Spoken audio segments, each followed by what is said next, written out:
તેમજ શ્રી આદર્શ આશ્રમ શાળા વલુણાના સંયુક્ત ઉપક્રમે આજે એક બાળકોના ચેકઅપમાં બાળકોને મફત ચશ્મા આપવાનો એક પ્રોજેક્ટમાં મેં કામ કર્યું છે, જેની અંદર આ કયું ગામ છે ભાઈ? વલુણા. કયા તાલુકામાં આવ્યું? કયા જિલ્લામાં? અરવલ્લી જિલ્લાના મેઘરજ તાલુકાના છેવાડાનું ગામ વલુણા આશ્રમ શાળામાં. ત્યારે આશ્રમ શાળાના બાળકો છે તેમને પહેલી વખત ચેક કરવા આવ્યો હતો. બરાબર, મોબાઈલમાં બધાને ચેક કર્યું હતું, પતકડામાં આ સારું વિઝન ઉપર ચેક કર્યું હતું, તમને એઆરમાં ચેક કર્યું હતું. બરાબર છે. જેને દવા ટીપા મલ્ટીવિટામિન ટેબ્લેટ, જેને વિટામિન એ અને ડીની ટેબ્લેટ હતી એને ગોળી આપી હતી ને મેં, જેને આંખની જરૂર હતી એને ટીપા આપ્યા હતા. બરાબર, જેને કસરતની જરૂર હતી અને ફિઝિયોથેરાપી પણ મેં કરાવ્યું હતું. પછી આ સારું એમ વિઝન લેવડાવ્યું હતું ને બધાને. અહીંયા મોબાઈલની મોટી ગાડી આવી હતી ને. બરાબર, આજે તમને બધાને ચશ્મા મફત મળ્યા છે ને.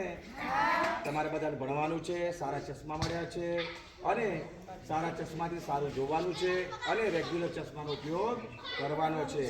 બરાબર, તમારે નજીકનું દૂરનું જે જોવાનું હોય, આ લીલી વનસ્પતિ હોય એની બાજુ પર ધ્યાન રાખવાનું છે અને કન્ટિન્યુઅસ તમારે આહાર, વિચાર અને ખોરાક બધામાં પણ ધ્યાન રાખવાનું. બરાબર છે. નાની ઉંમર છે એટલે આપણે છાત્રાલયમાં કેટલું જમવું, કેવું જમવું, બરાબર, કેવું બોલવું, કેવું ન બોલવું, શિક્ષણ પ્રત્યે કેટલું ધ્યાન રાખવું, રાત્રે હોમવર્ક કરવાનું, છાત્રાલયના નિયમોનું પાલન કરવાનું અને માત્ર અત્યારે આપણી ઉંમર ભણવાની છે. હા, રમવાની તો છે જ પણ ભણવાની ઉંમર છે. આપણે બિલકુલ ભણવામાં રસ રાખવાનો. શેમાં રસ રાખવાનો?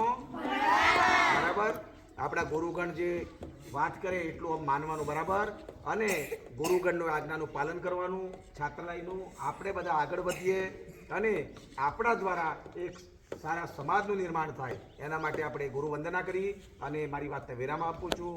ગુરુ બ્રહ્મા ગુરુ વિષ્ણુ ગુરુદેવો મહેશ્વરાય, ગુરુ સાક્ષાત પરમ બ્રહ્મ તસ્મૈ શ્રી ગુરુદેવો નમઃ નમઃ.